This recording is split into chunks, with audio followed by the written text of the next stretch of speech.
This documentary was definitely eye-opening. Welcome to MsMojo, and today we're counting down our picks for the top 10 things we learned in Taylor Swift Miss Americana. For this list, we're looking at the most interesting facts and details that were revealed in this intimate documentary.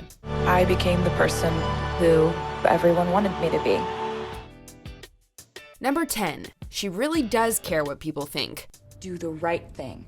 Do the good thing. And obviously I'm not a perfect person by any stretch, but overall the main thing that I always tried to be was,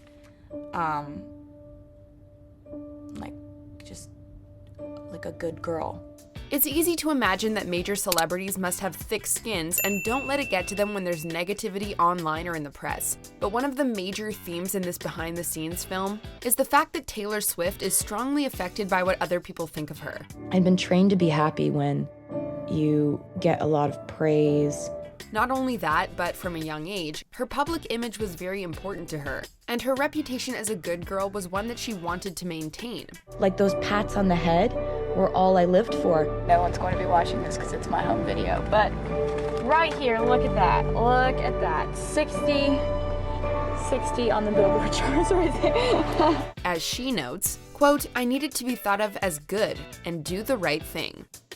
Number 9. She suffered from psychological problems because of the Kanye incident.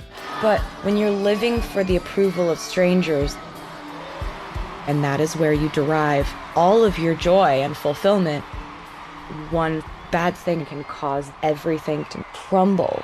This might not come as a huge surprise to anyone who's been following this story since 2009, but that infamous VMAs moment was extremely traumatic to Taylor. I'm really happy for you. I'm gonna let you finish. But Beyonce had one of the best videos of all time. One of the best videos of all time. She talks about it frankly, revealing that when she heard the audience booing when Kanye took the stage, she thought their negative reaction was to her winning, not to him interrupting her. For someone who's built their whole belief system on getting people to clap for you, the whole crowd booing is a pretty formative experience. She tied this into her need for approval, saying that, quote, "The reason why the backlash hurt so much is because that used to be all I had." Number 8. She was inspired by her Grammy snub. Throughout the film, we actually see Taylor working, writing songs and recording. In the midst of this, though, we witness Swift receiving the news from her publicist that her album Reputation was snubbed at the 2018 Grammys for the major award categories. Because right now, in the big categories of album, record, song, you are not nominated. Though we get to witness her genuine reaction in the moment, she doesn't spend too much time being upset. Instead, she says, You know what, this is fine. I just need to make a better record. Well, Reputation is a great record. No, I'm making a better record. The result, of course, was Lover. Although, as viewers in 2020 know, that the album didn't fare that well at the Grammys either. We can leave the Christmas lights up till January. Number 7. Why she fell in love with Joe Alwyn. We've got a roundup of all the guys that Miss Swiftie has at one point been romantic with, and there are a lot of hotties on this list. Holy date life. Meet the parents. She's going through guys like a train. While Taylor and Joe shippers will definitely be a bit let down by a serious lack of Joe Alwyn in this documentary, we did still get a few tidbits about their relationship, despite the fact that he barely appears in the movie at all. What we do get is Taylor making clear that their relationship is a private one, and explaining that she was attracted to Joe because of his relative distance from the world of mega celebrityhood. I also was falling in love with someone who had a really wonderfully normal, balanced, grounded life. And we decided together that we wanted our relationship to be private. And for that, we are definitely happy for her. Number 6. Her song Only the Young is politically motivated. My home state is a hugely important part of this midterm election. The documentary ends with Taylor Swift's newest song, Only the Young, which has a pretty overtly political message.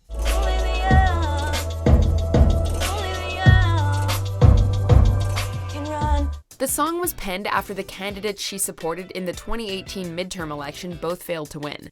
She says she wrote it to inspire young people to get involved in politics, encouraging them to persist even if the campaigns they support aren't successful. She said, quote, "If you're going door to door and they don't win, don't lose hope. We have 3 to 4 million people turning 18 in the next 2 years. Resist." If you can just shift the power in your direction by being bold enough, then it won't be like this forever. Number 5. It was difficult for her to get political. A nice girl doesn't force their opinions on people. A nice girl smiles and waves and says thank you. A nice girl doesn't make people feel uncomfortable with her views. Delving into politics wasn't easy for Taylor. For me, I feel like at 22, it's my right to vote, but it's not my right to tell other people what to do.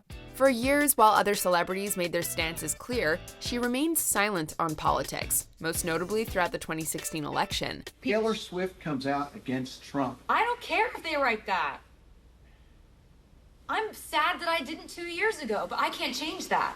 But in October of 2018, she broke her silence in an Instagram post in which she revealed who she'd be voting for in the state of Tennessee. In Miss Americana, she reveals how difficult it was to take this stance, especially since members of her team were advising her against it. But she stuck to her guns, stating, quote, I need to be on the right side of history, and if he doesn't win, then at least I tried.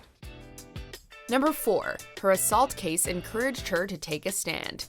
Taylor Swift, the singer, she goes to court today against a former radio DJ she says once groped her.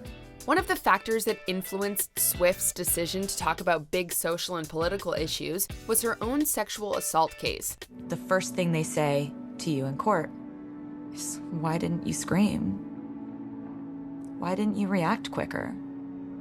Why didn't you stand further away from him? After being groped by a DJ at a backstage meet and greet, she was sued because he was fired after the incident. She countersued and won, but she expressed concern for all of the women who didn't have her high profile and such a relatively straightforward case to win. This is with 7 witnesses and a photo. What happens when you get raped and it's your word against his? She said, quote, "Something is unchangeably different after my sexual assault trial." In the documentary, in a moment of real emotion and vulnerability, she expresses her regret for not getting involved in political activism sooner. And I just thought to myself, next time there is any opportunity to change anything, you had better know what you stand for and what you want to say. Number 3, she experiences loneliness. You get to the mountaintop and you look around and you're like, oh God, what now? It might be hard to imagine that someone as rich and famous as Taylor Swift could ever be lonely, but that's a myth she dispels in this film.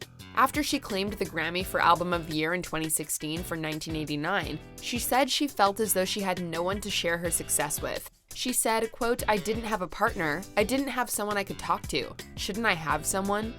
I had my mom, but I just wondered, shouldn't I have someone that I could call right now?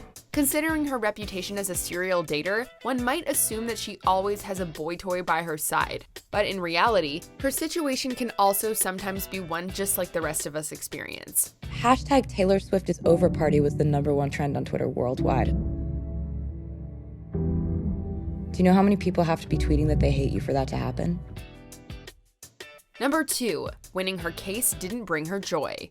While initially Taylor wanted to keep her sexual assault quiet, being sued by her aggressor forced her to bring the issue into the spotlight. While she only requested $1 in symbolic damages, her civil case victory against David Mueller was still a triumph.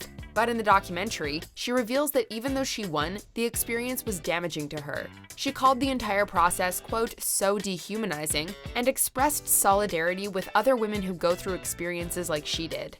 You don't feel a sense of any victory when you win, because the process is so dehumanizing.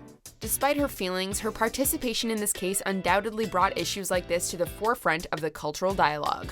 I just wanted to say I'm sorry to anyone who ever wasn't believed, because I don't know what turn my life would have taken if people didn't believe me when I said that something had happened to me. Before we continue, be sure to subscribe to our channel and ring the bell to get notified about our latest videos. You have the option to be notified for occasional videos or all of them. If you're on your phone, make sure you go into your settings and switch on notifications. Number 1. She had an eating disorder.